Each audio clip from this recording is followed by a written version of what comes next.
Hello, James here. Hope you guys are doing well. Hope you're well.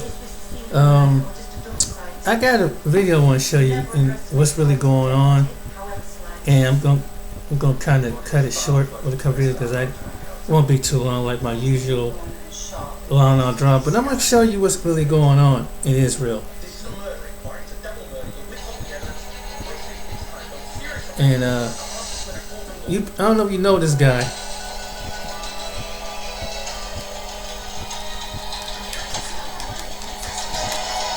And I'm wondering why he keeps saying Israel is losing. Watch what he says.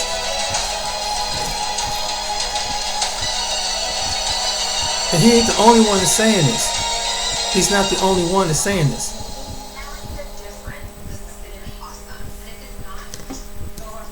Hi everyone, Judge Andrew Napolitano here for Judging Freedom. Today is Tuesday, November 7th, 2023. Scott Ritter joins us now. Scott, always a pleasure, my dear friend. Over the weekend, General Zaluzhny, the commander of the Ukrainian military forces, told The Economist magazine that he believes that at the present time, so this is just a few days ago, the military conflict is at a stalemate. President Zelensky and his team erupted and publicly condemned the general for that. What's your take on this? Well, I mean, first of all, to have the commander of the Ukrainian armed forces speaking out independently on this issue, in a manner that contradicts the stance taken by the commander-in-chief, by the president, is in and of by itself a significant event. It means that things have reached an impasse, and I think the signal that Zelensky is sending is that Ukraine needs to stop throwing manpower away in fruitless attacks against a Russian defensive line that is prepared to receive them. The Ukrainians have basically slaughtered their manpower. Their available reserves are down to zero, and so this was his way of putting pressure on Zelensky to stop the counteroffensive. He's paid a heavy price. It appears that the Secretary of Defense, the Minister of Defense for Ukraine, has submitted a demand calling for Zelensky to resign. And this is a significant event. He's a very popular general. He could choose to refuse this. This could lead to a military on civilian, fight for the leadership. This could be beginning of a military coup. Who knows? But the situation is very unstable right now in Ukraine in regards to civil-military relations. Add to this reporting by NBC News over the weekend that the significant contingent in the American State Department and in the EU foreign ministries have begun to discuss the desirability of negotiation. Now, I don't know if they're discussing that with President Zelensky. He, of course, can never acknowledge that publicly. He could have had a fabulous deal if he told Joe Biden and the British Prime Minister to go take a hike 2 years ago, but he didn't. And we are where we are today. Has the West recognized that Ukraine has lost, and it's about time they started talking instead of supplying ammunition? Well, absolutely. I mean, there's no serious military official or political official now that talks about the prospects of Ukrainian victory. Oh, how the story has changed. Remember, months ago, everybody's, Ukraine's going to win. No, they're not. They've lost. The strategic victory that Russia was looking for has been achieved. Russia has strategically defeated the Ukrainian military. That doesn't mean the war is over. It means Ukraine will never regain strategic initiative. They will always be on the defensive. There will always be in a losing end of a military equation that has Russia coming out on top. It's inevitable, and now it's just a question of time. The smart move right now is for the Ukrainians to,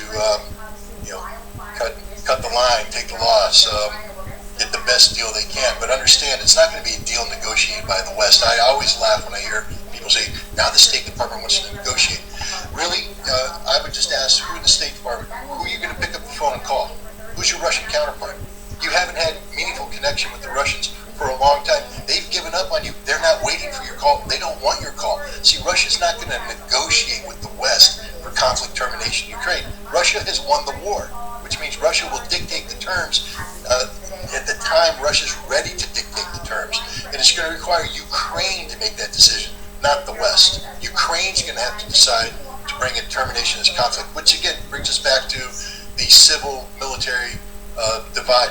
If Zelensky continues to push for continued suicidal military operations, I think the military may rise up and remove him from power, because the military is ready to bring an end to this conflict.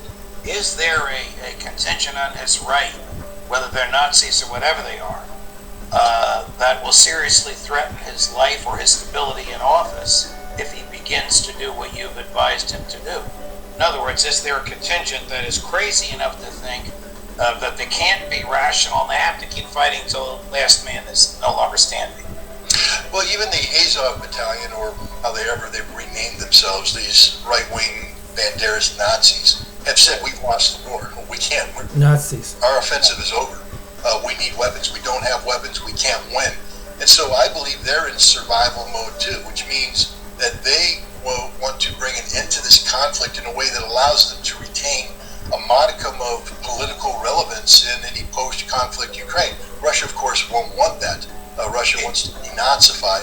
But that's something, for instance, if you take a look at the negotiated settlement that Russia agreed to back in March that would have brought an end to this war, there was no denazification. But they said that what's happening over there in Israel is Nazis. But you have a Jewish lead. Zelensky is Ukrainian Jew who has a battalion of Azov. Azov, I did a video of this, gets High Hitler signs as a leader. Yeah, go figure that out. But Israel, and you see how the way it's going. He's Jewish now. Think about it. He's a Jewish lineage. The same Jewish lineage that put them in the concentration camps. These is the people that Zelensky over in Ukraine. And our government is giving money. Nations. You know, people keep saying Israel has an inherent right to self-defense. The occupier never has a right of self-defense against the occupied. And Israel is an occupying power over the Palestinian people. So they're committing war crimes in everything they do when it comes to the Palestinian people.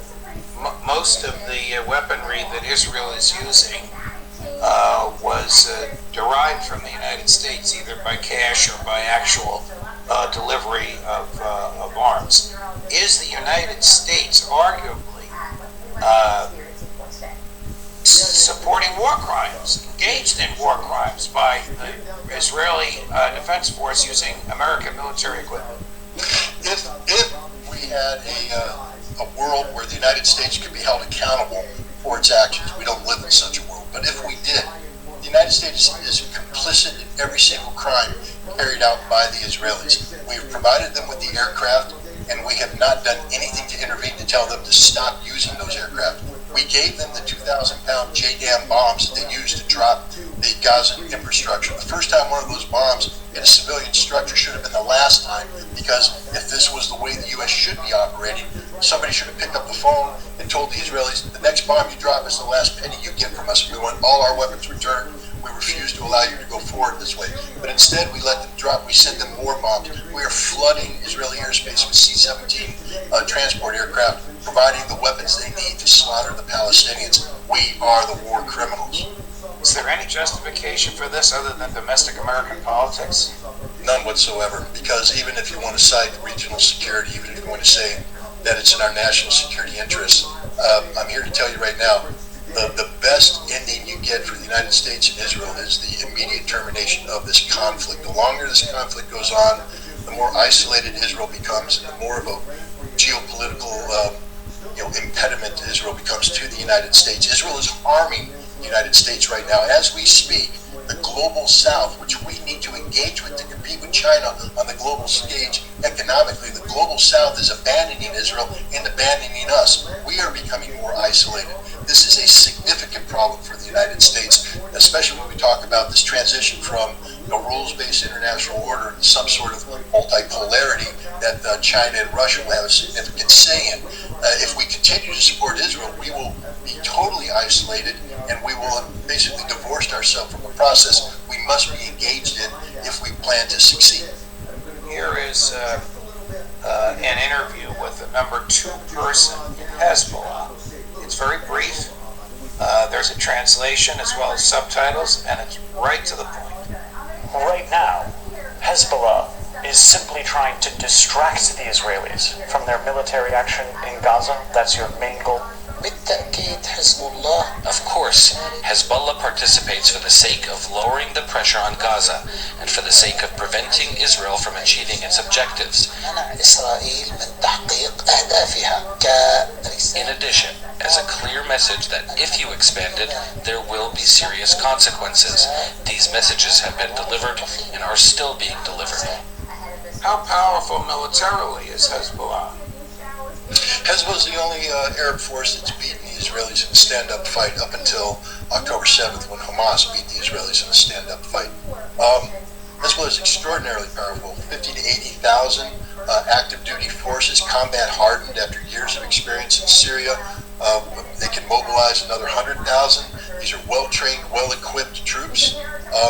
The bottom line is if they began to fight Israel in the northern front, they could probably defeat the Israeli army and take over a significant part of northern Israel. That's how strong they are. And everything he said there, understand this, Hassan Nasrallah, who's number 1 in Hezbollah, gave a speech last Friday where he talked about this, how you take the pressure off of Gaza. What he said is because of what we're doing here, which is managed escalation. They're not seeking rapid escalation. They're just creating enough pressure on Israel that Israel has to respond. 70,000 Israeli troops are now on the border that otherwise could be at Gaza.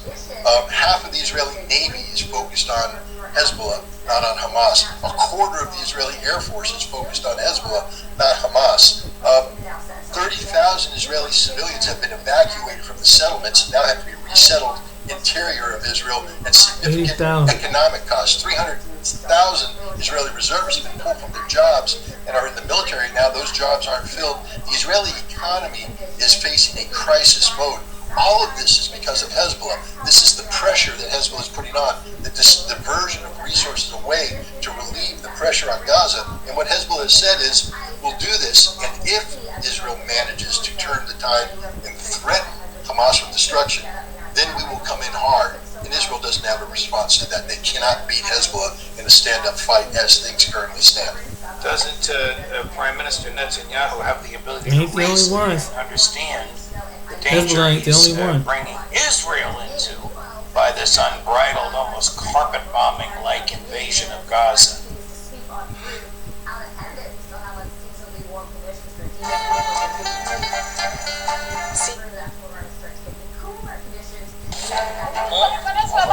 What are Americans doing at a scene like this from occupied East Jerusalem?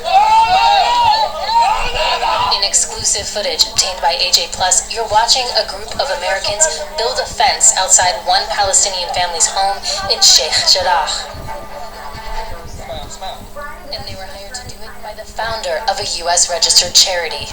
Where are you from? Why are you doing this? Understand what you are doing. In the last decade, U.S. charities have funneled millions of dollars to settler groups, and these donations are tax deductible, meaning Americans are effectively subsidizing settlement activity, which is considered illegal under international law. Now, Palestinians are appealing to people in the U.S. to stop funding their oppression. And that call is being answered. And just as they are not welcome in Palestine, they are not welcome in New York City! That's what kicked As the us families off. impacted wage a relentless battle to stay in their homes. For now, their fate remains undecided. In this report for AJ+, we explore the links between the settler movement in Israel, charitable giving in the U.S. Just one question, Rabbi, please. And the people who are participating in it. What's a guy from Virginia doing, building a fence around a Palestinian family's home?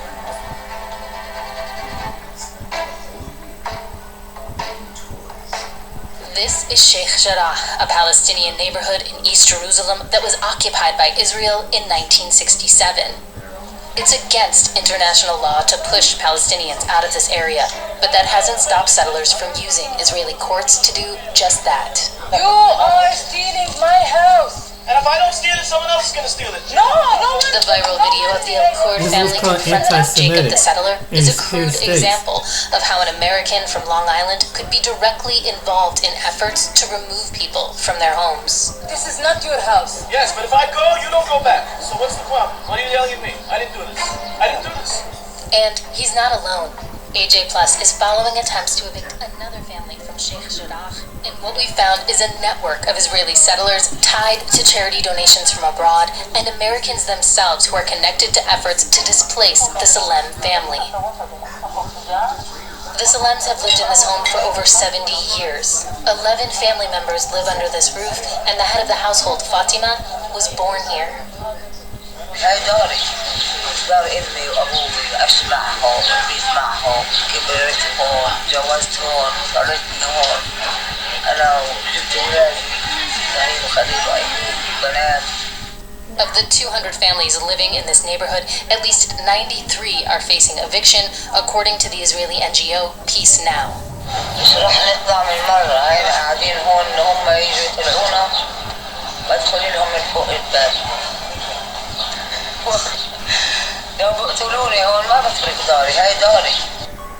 In early December, City Council member and right-wing settler Yonatan Yosef and the Deputy Mayor of Jerusalem, Aria King, delivered an eviction notice to Fatima.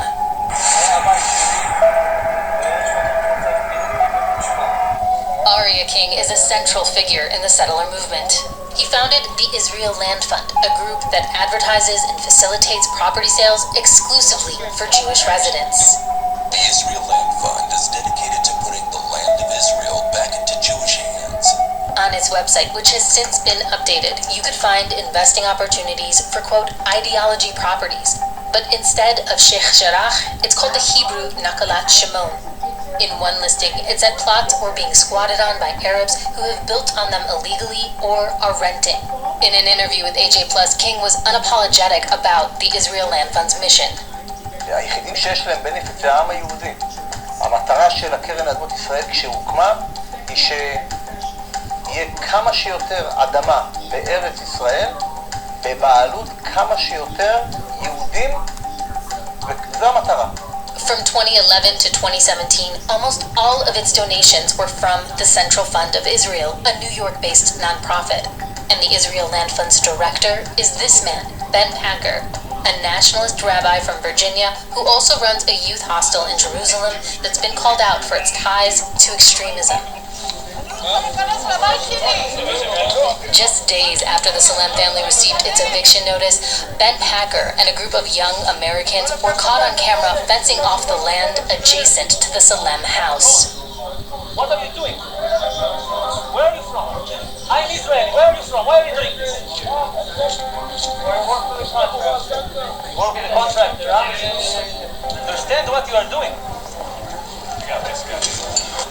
With the tacit support of Israeli police, the Americans and Israeli settlers installed wiring and a fence around the land just outside the family's home. Can you get pictures? Hold on. Oh, you're American? What's American? What else? No. Okay, no. And this is how Israeli settlements begin. Nearly every government in the world thinks projects like this are illegal. Israel does not. Fatima's sons pleaded with the police to recognize that this has been their family's home for generations. Intimate domain. The Salems were among the 700,000 Palestinian refugees who were violently forced from their homes during Israel's creation in 1948.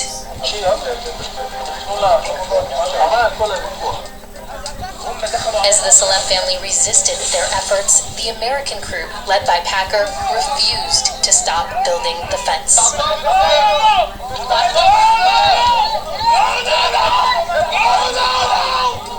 The group's efforts were punctuated by moments where they played up to the camera and listen to music on their phones. Settler work relies on a wide range of government and civic support, and Americans coming to Israel to participate in projects like this is just another part of that process. A bystander in the crowd even tried to call them out. Yeah, you come into somebody's neighborhood, you decide you're going to put up a fence on a piece of property that hasn't ever been fenced because you think it's yours. This land isn't yours. Everybody knows this land isn't yours. How long have you guys been here? How long have you been here? Well, 12 years. The cars. Look at this car. So you fenced in this territory because of the car. It's a parking lot that belongs to us. Oh, it belongs to you. Soon, a key player in the settler movement shows up to the site. It's Aria King. תמונות יפות. הישגים גדולים. בונים חניה לעירייה, חניה ליהודים. יש חניה ליהודים. זה החלום שלך, זה שאתה חולם. כל החלומות שלי עד היום מתגשמים. We were able to identify several of the Americans who showed up to the Salem family house. AJ Plus reached out to them for comment. None of them responded. We also sent several requests to speak to Ben Packer, but didn't hear back. So when we learned that he was in the U.S. to raise money, we went looking for him. We've just landed in Charlotte, North Carolina, because we've learned that Rabbi Ben Packer is here giving a series of lectures. So we're going to see if we can find him and ask him some questions. After waiting around for a few hours in a parking lot, we spotted him.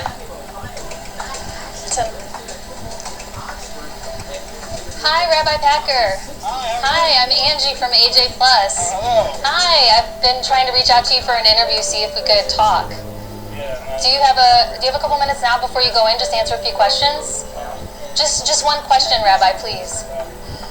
Rabbi, can I tell you that we've seen footage of you at the Salem family property, and we just want to know, what's a guy from Virginia doing building a fence around a Palestinian family's home? What was the purpose of the fence?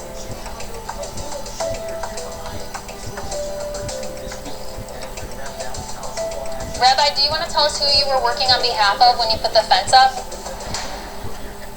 The outspoken rabbi who in Palestine screamed in the faces of the people trying to stop him was to us almost completely silent. It's really unfortunate that we couldn't get any answers tonight. Back in Sheikh Jarrah, the work to evict this family continues. And it's happening because people like Chaim Silberstein can use Israel's legal system to forcibly remove Palestinians.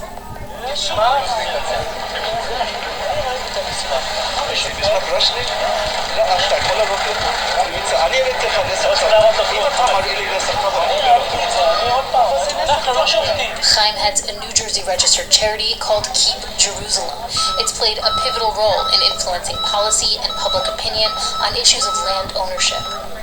At the site, he ignored the videographer who was filming him. לא נעים כשמגרשים אנשים מהבית. לא נעים שכולם רואים אותך. רואים אותך, חיים. Here's how this eviction is happening. Documents revealed here show that Chaim paid roughly $100,000 to buy the land from the descendants of the Jewish family who lived here before the Arab-Israeli War in 1948. And this is key because Jewish residents have a legal process to reclaim land. Palestinians do not. He later transferred the property rights to another man who transferred it again to Yonatan Yosef. Remember, Yonatan is a member of the Israel Land Fund who showed up with Aria King to hand-deliver Fatima's eviction. Documents reviewed by AJ Plus confirm that Chaim and Aria's operations have relied heavily on U.S. charities and American tax-deductible donations. Chaim and Aria deny using charity money to acquire land. Yonatan did not respond to our request for comment. We reached out for interviews. Chaim agreed. It's no secret that we see Jerusalem as the eternal capital of the Jewish people. Where did the money come from to make the purchase for Lot 47? That's not for disclosure publicly. I don't think that's it would be right to share information about where funds came from to buy properties. Did you use funds from any of your charities to pay for that plot of land? I never use any funds from any of our charities to participate in land reclamation. My charities, the charities that I run, are only educational. We only do advocacy work. I'm just trying to clear this up because it was my understanding that you're the person who bought the property. You're listed as the trustee. I was originally a trustee simply because the investor at the time was not in the country to sign the contract, and therefore I signed for him as a trustee, but I did not buy it, did not use my own funds. I simply at the time signed the contract temporarily until the purchaser could take over the property. The goal here is to let original owners or people that are sympathetic to the cause to reclaim these properties back to the Jewish people. But the original owners aren't moving back in, and as a result of his actions, Palestinian families are forced from their homes. Chaim's charity has received hundreds of thousands of dollars from the US and Canada, and its mission is to secure a Jewish majority in Jerusalem. In presentations available online, Keep Jerusalem says it's petitioned to demolish homes.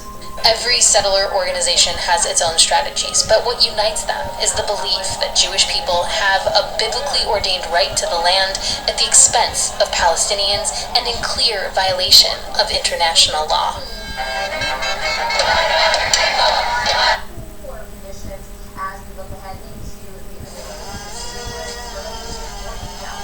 Brothers and sisters, we are establishing the first of its kind.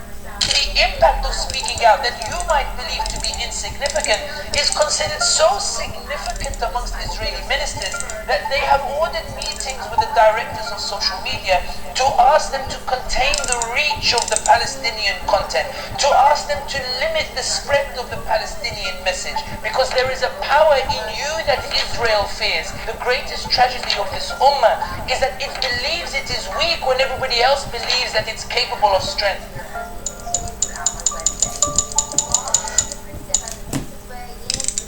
I understand why people suggest that the Ummah is continuously losing, but it's important to stress that it's categorically false. It's not true, especially when you consider the dynamics of the global order today compared to what it was, and when you consider what's been achieved over the past 90 years by the efforts of this Ummah. Only 90 years ago, the Muslim world was under official colonization. France was officially in Algeria, and even considered it part of France proper. The British were officially in Egypt, the Italians officially in Libya, and the same was the case for most of the Muslim world. Official colonization was considered such an integral part of the global order that when France was liberated from Nazi Germany in 1945 and the United Nations had got together to sign the charter that every man is born free, France celebrated in Paris and massacred thousands of Muslims in Algeria who had taken to the streets demanding their own freedom and demanding their own independence and an end to colonization. But as a result of the efforts of this ummah, as a result of the struggle of this ummah, as a result of the striving of this ummah, as a result of the power that this ummah has the capacity to show, official colonization could no longer be upheld. France could no longer stay in Algeria. The British could no longer occupy Egypt. The Italians could no longer occupy Libya. It's not that they upped and left, it's that the ummah made it impossible for official colonization to continue. The ummah, alongside the other people of the world who had been colonized, forced a global shift from one that was underpinned by colonization to one that moved towards a respect for the independence of the individual states that make up the Muslim world. Even if it's not ideal, the point is that the ummah managed to force a shift in the global order that was not desired by the global powers of the time. When you fast forward to the Arab Spring, and the ummah once again demonstrated its capacity to force change, to topple regimes that were considered invincible, to demand its freedom and its integrity and its dignity, and to these authoritarian regimes. When you look at the trajectory over the past 90 years, from the shift from official colonization to the absence of official colonization, the inability to uphold it anymore, to toppling invincible authoritarian regimes, the trajectory is not one that suggests we are continuously being defeated, but the trajectory suggests that we are making gains and we are gaining victories as the process is going along, even if to be a turbulent process. In other words, if the ummah is not running, at least it's walking. If it's not walking, at least it's crawling. But the ummah is moving forward and making these gains. And that's why there is much more aggressive repression against the ummah today. It's not that those who are repressing the ummah believe the ummah is weak, but that those who are repressing the ummah believe that it's beginning to break its chains, that the ummah is beginning to secure victory and make gains, that it's banging on the door to freedom, that it ended colonization, that it managed to topple invincible regimes, and it's banging on the door to freedom, and that door is threatening to swing wide open, and therefore there's a desperate need on the part of the repressive powers to firmly try to shut that door and not allow it to open. In other words, people believe that the ummah is continuously being defeated, while the other side believe that the ummah are making dangerous gains and victories and banging on the door to freedom, and there's an ever urgent need to try to keep that door shut. The ummah is not continuously being defeated, the ummah is gaining victories. It may be slow, it may be labored, but the ummah is moving forward, and we should appreciate that, particularly when you compare the world today to what it was before. My process is purely I'm gonna show you something. Gold represents the spirit Watch of prosperity and security. Its universal global demand is superior.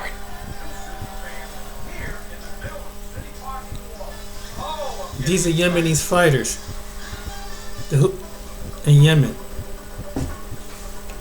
You heard about Hamas and Hezbollah? This is Yemen. At least 5 Israeli settlements were struck by Lebanese Birken missiles, and the aftermath was nothing short of terrifying. It's clear that peace and a ceasefire are the most desirable options for the unequal warring parties in Palestine.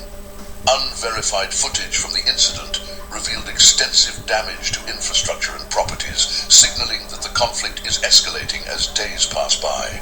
Your support is greatly appreciated. Please take a moment to like and share this video and hit the subscribe button to stay updated with the latest developments from Palestine. The level of destruction on both sides of the Palestinian-Israeli conflict makes it challenging to determine who holds the moral high ground. However, the reality is that Palestine was a nation where people lived peacefully on the lands of their forefathers until European settlers claiming ancient ancestry arrived. Initially, they purchased land from Turkish or Ottoman landlords, but over time they transformed these lands into settlements, formed paramilitary organizations, and ultimately established their own state on the homes and occupied territories of the indigenous people. This is the historical backdrop of the conflict.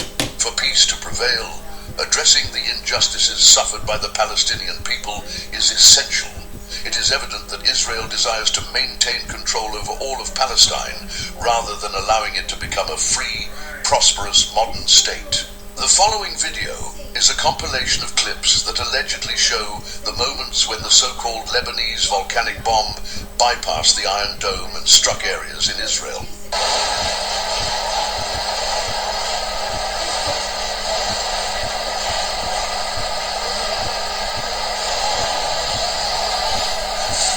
الحرائق لا زالت تضرب إسرائيل واندلاع حرائق أخرى هائلة هزت مستوطنة كريات شمونة قرب الحدود مع لبنان بعد الحرائق الأخرى في الأيام القليلة الماضية والبدء في عمليات إجلاء المستوطنين الآن.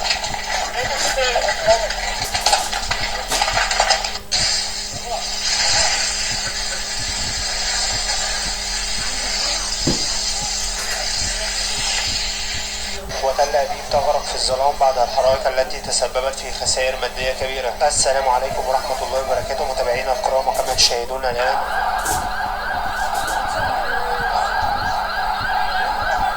حيث وقع حريق في محطة شرطة عند معبر تعامل فرق الإطفاء مع الحادث بعد أن تصاعدت أعمدة الدخان في المكان.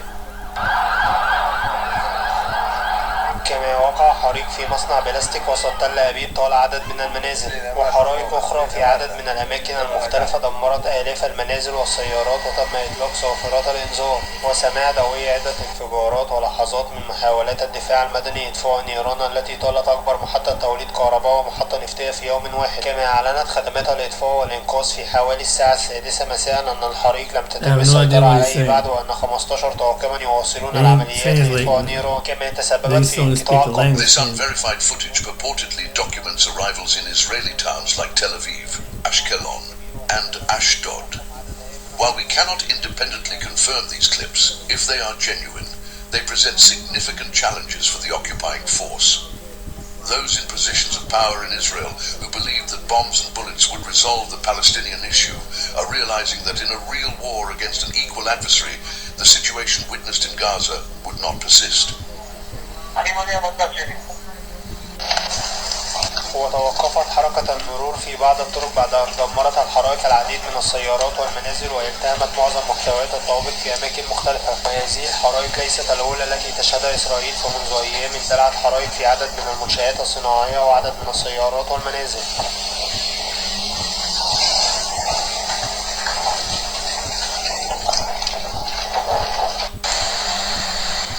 يأتي ذلك بعد أن اندلع حريق ضخم في محطة وقود في تل أبيب، وتم إرسال 33 سيارة إطفاء إلى الموقع لإخماد النيران.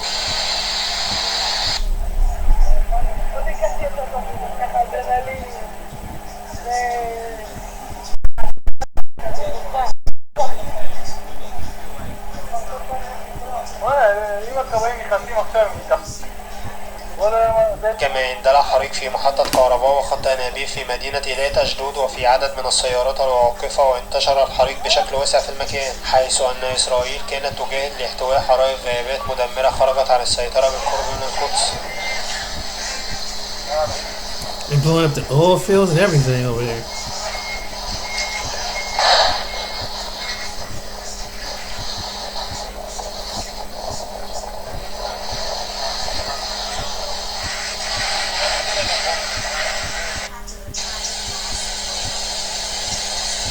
Sounds like an oil refinery.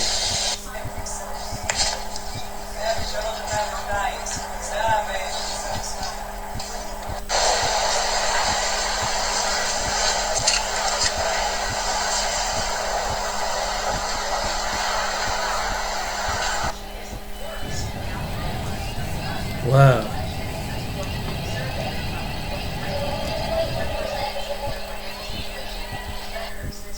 At JIS Orthopedics, our primary goal is to help our patients. But I was gonna show you a little bit of that, but I don't know why when it comes to black people we get caught up in stuff. Check this out.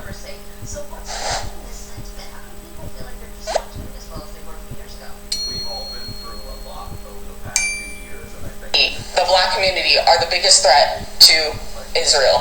Although they focus on the same issues, anti-racism, reparations for black people, abolishing the death penalty, free college tuition for everyone in the United States. Hi guys, welcome back to another TikTok video. If you're new here, my name is Belinda Strana. Thank you so much for all the love, support. I cannot take all this kindness for granted. Thank you so much for all the love and support, guys. Alright, let's get into the video.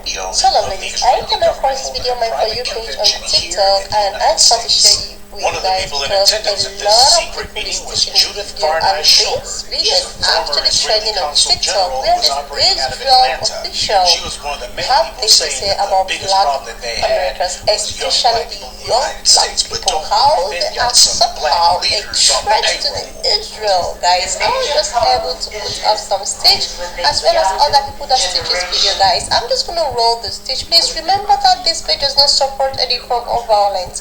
We are just here for educational purposes, guys. Alright, lovelies, let's get into it because by the end of this video I'll be sharing my own thoughts. Let's get into it, lovelies. Of the Israeli government holding a private convention here in the United States. One of the people in attendance at this secret meeting was Judith Varnai Shore. She's a former Israeli consul general who was operating out of Atlanta. She was one of the main people saying that the biggest problem that they had was young black people in the United States. But don't worry, they've got some black leaders on the payroll. The major problem of Israel is with the young generation of the black people. The problem of Israel is with the young generation of the black people. No shit. No shit. Thanks for saying the quiet part out loud. If black Americans one day decided that we were just collectively done with the shit and we were gonna rise up against our own oppressive government and the genocide going on in Palestine, it'd be over. It'd be over in like 3 to 5 business days, if you hear what I'm saying. Like, why do you think black revolutionary leaders dropped like flies? And who do you think did it? So just to be clear, the Israeli state thinks that we, the black community, are the biggest threat to Israel. And they're right. Honestly, they probably just saw my TikTok account. Like, if we're being real, that's a joke. That's a joke. I'm not that conceited. Yep. That's what she said. The major problem with Israel is with the young generation of the black community. The fuck? And then that motherfucker right there said that he was close with the speechwriter that wrote I Have a Dream for Martin Luther King Jr. That they're close friends. The fuck? So we know the speechwriter is one of the 40. Who's the 39? She said she had 40 important black leaders at this dinner party that will be doing their bidding, basically. Doing their bidding and activities. So they're on their payroll. Who is the other 39? So now we gotta start paying attention to these super important black leaders that are super pro-Israel. I wonder who it is. Who's the other 39? And she was in Atlanta, one of the blackest cities in motherfucking the United States, saying that shit. Do some of them live in Atlanta? Now that shit was a couple years ago. I wonder if the list grew. The fuck? See, the problem that Israel is having is that the younger generation, regardless of race, ain't having that shit no more. You're not going to be able to come on the news and try to manipulate us into thinking that you're the good guys when we can clearly see that there's oppression. That's the problem that they have. It's real crazy that the Israeli government is infiltrating the black community by paying these so-called black leaders to tell us that it's okay for what the Israelis are doing to the Palestinians. Like, we cannot align ourselves with the Palestinians because of oppression. We understand oppression. But I'm just curious, who's the other 39? If you guys have any idea who these other celebrities are, can you put that in the comment section? Because I'm going to say celebrities. I'm going to say celebrities. What super important black leader are they talking about? Most of the time it's celebrities. So if you guys happen to know, go ahead and put that in the comment section, because I'm very curious to know who the fuck is the 39.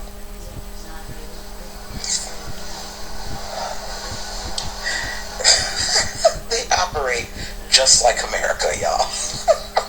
America did the same shit.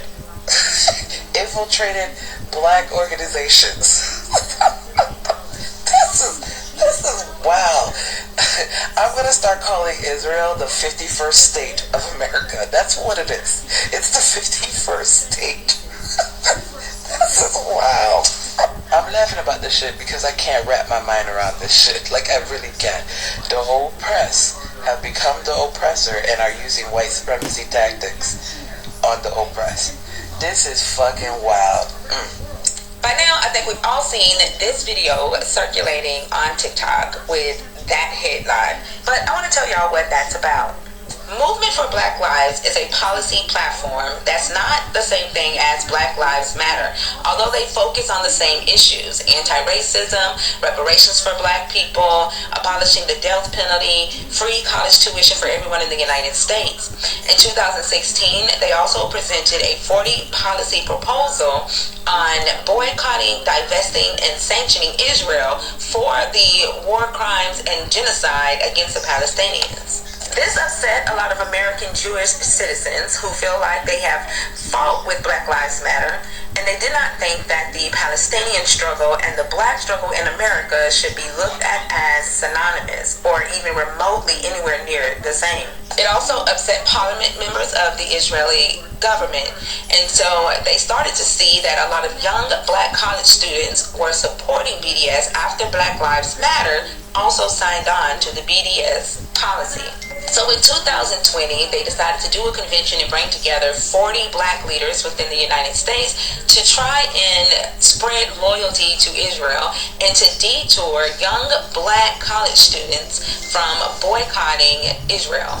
The boycotting and divesting included not spending money with businesses that are loyal to Israel, not supporting artists who are loyal to Israel, as well as not investing in stocks, getting companies to not invest in stocks and not supporting the companies that invest in stocks that are loyal to Israel. Now, due to the growing support of the BDS policy, Benjamin Netanyahu, all of 2020, worked with politicians in the United States to pass a law that says that you cannot boycott Israel or hire any employee who will boycott Israel if you take government contract funding or venture funding from certain venture capitalists. This is why we see a lot of people who have spoken out in pro-Palestinian comments on their social media being fired from their jobs, because a lot of these companies are government contractors and they've taken government funds and they are bound by that law. This is also why we see some artists not speaking out or have spoken out as pro-Israel. This meeting is to combat any type of resistance that we do here in the United States in support of the Palestinians. And a lot of young Black college students have signed on to the BDS cause, and they want to stop that. Now, while there are other things that we should also be considering with this situation, there are other things that we also need to consider that are right at our doorsteps right now. I'll make another video about that later on because our attention span suckers.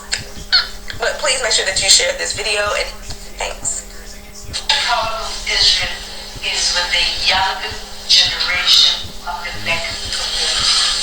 Of the Israeli government holding a private convention here in the United States. One of the people in attendance at this secret meeting was Judith Varney Shore. She's a former Israeli consul general who was operating out of Atlanta. What? She was one of the Blackest people city in saying America. that the biggest problem that they had was young Black people in the United States. But don't worry, they've got some Black leaders on the payroll. Oh, do they? Because we're just that good. Smart, compassionate, moral, strong people. Weak. But we're stronger than you can imagine. That's why you hurl propaganda bullshit that we control all the money, we control the media, because it's plausible. So people think you weak, but they also think you have. As a designer, I come to the Carmel and Big Sur area when They also think you have all the money, and that you run the media, but they think you're weak. What sense does that make? Can we talk about Hollywood again? Because it is true that Jewish people founded Hollywood. There's a reason for that. Some Jewish individuals, I call them Jewish entrepreneurs, who couldn't get, look, at the turn of the century, Jews couldn't get hired at law firms. Businesses wouldn't hire Jews. Jews couldn't buy homes in many places. The reason why we have so many of these medical institutions like Mount Sinai or whatnot is Jewish people founded them. Because Jewish people couldn't with reparation money medical institutions or hospitals that y'all still getting 70 years later. They had to create their own. Because you're just that good. It's just y'all so smart. I don't know. Experience in this country. It used to amaze me how you could be the oppressor and the victim at the same damn time. Like, that is wild. Y'all want to be tribes of Judah so bad, but the caucasity cannot be held back. Like, it's wild. I just want to make this clear. Black people are not your enemy. And since you have it confused, I'm about to put up a list of people who are your enemies. Right here. Yeah. Yeah. I just want you to focus on the fact that it was your own people who did this to you, despite religious beliefs. It was your own flesh and blood who did this to you, not us. And it's quite obvious that hurt people because it hasn't even been 100 years yet, and now you guys are doing the same thing that was done to you to Palestine. All while playing the victim.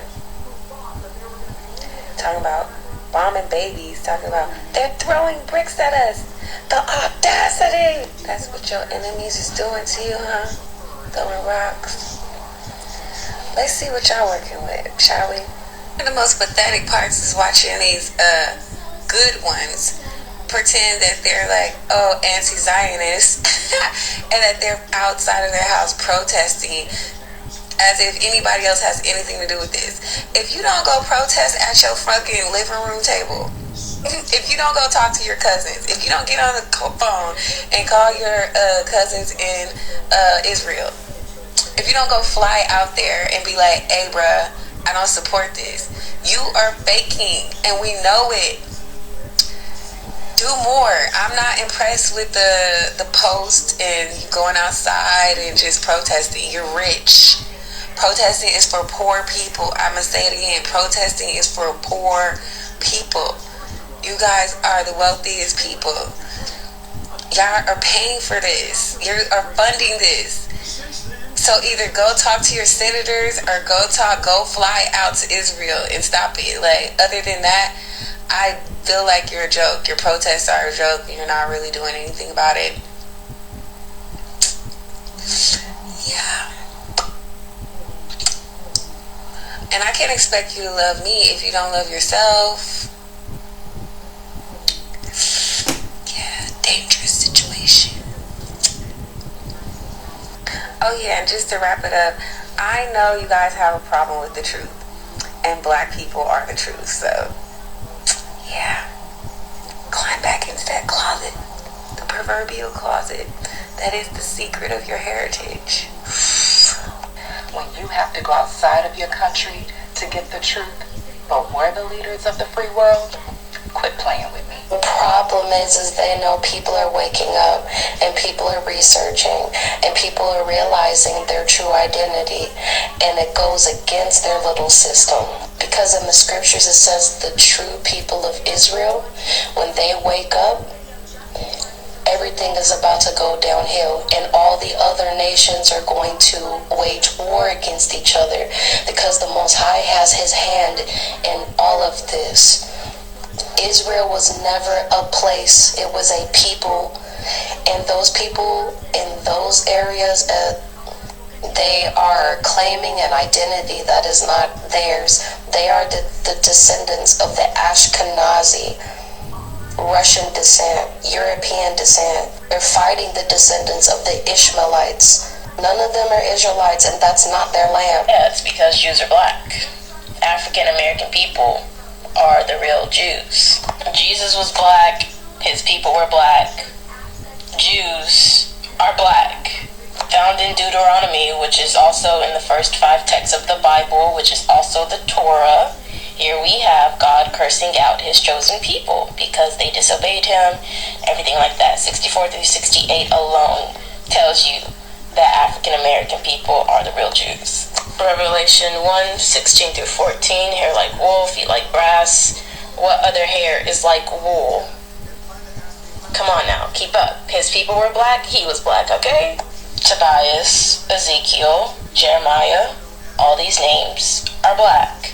And when you read the Bible through this lens, everything in the world that's happening now makes sense. Go watch that whole stitch. And now you have the Ashkenazi Jews eradicating a group of people, occupying their land, creating genocide and apartheid, and all these other atrocities happening for what? And it's for black people. Because it's always... Imagine a community where all the homes are built for rent. Your family, Paul. I'm gonna go ahead and cut this video short. You know, my thing is that they really have told on themselves. And the reason why there's innocent people that are Jewish that are getting so backlash, and some, you know, because of some of the things that these other people have done among their people. And so this is the reason why this is not excusing what's happening to jump on someone because their religion or, but they have pushed this narrative, and it's getting backlash, getting a lot of backlash. And then it's really sad thing is that there's innocent Jewish people who may not be like that is getting the brunt of it. The ones that love the Messiah gets the brunt of it. The ones that get the anti-Semitic is the brunt of it. The ones that don't have that in their spirit, they get the brunt of it. And you see the consequences. And it was a Yemen army is about to come at Israel along with Hezbollah. And on my next video, I'm going to show you, I'm going to prove to you that they have literally cut off Israel from oil because of Netanyahu. Saudi Arabia did this. So as they coming at us, they get come at. Then it's right now, there's countries around the world is going to boycott their products while they pushing the bully tactic on us. So it's going to hurt their companies. I'm going to show you that in the video. There is caused the boycott. And then there's product and brand in our stores in America that came from Israel that they're trying to push and boycott. That's going to affect businesses in Israel. And probably some businesses who are in Israel and here in America. While you trying to control and pass and trying to dominate, the ones who doing this witchcraft stuff, it's a wrap. It's a wrap. It's a wrap. And the reason why they turn the scriptures to make it look like they want.